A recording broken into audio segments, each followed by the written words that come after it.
Ita for refusing to give up my window seat on a 14-hour flight so a family could sit together? My wife and I booked a long-haul flight for our honeymoon.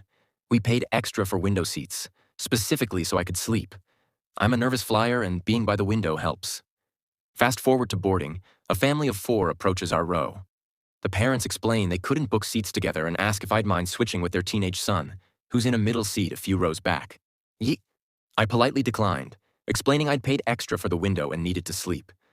The mom sighed dramatically and said, "It's a 14-hour flight. You really can't do this one small thing for a family trying to stay together?"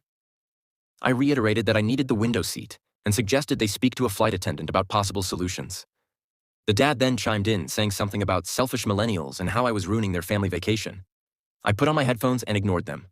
They spent the entire boarding process muttering about me and giving me dirty looks. Throughout the flight, they continued to make snarky comments loud enough for me to hear. They even accidentally bumped my seat multiple times while walking down the aisle. My wife, who is much more patient than I am, tried to smooth things over, but they were having none of it. Now my in-laws are siding with the family, saying I should have just switched. They're calling me inconsiderate and saying I've created unnecessary drama on our honeymoon. Ida? Vent? Edit? To clarify, the son wasn't a young child.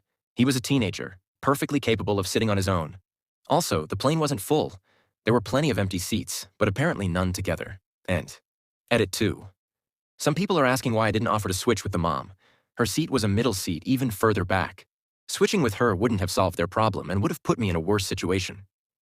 Edit 3. Yes, I did pay extra for the window seat. It was about $50 extra each way. I understand it's not a fortune, but it's still money I specifically spent for that seat. Ew. Switching with her wouldn't have solved their problem and would have put me in a worse situation. Edit 3. Yes, I did pay extra for the window seat. It was about $50 extra each way. I understand it's not a fortune, but it's still money I specifically spent for that seat.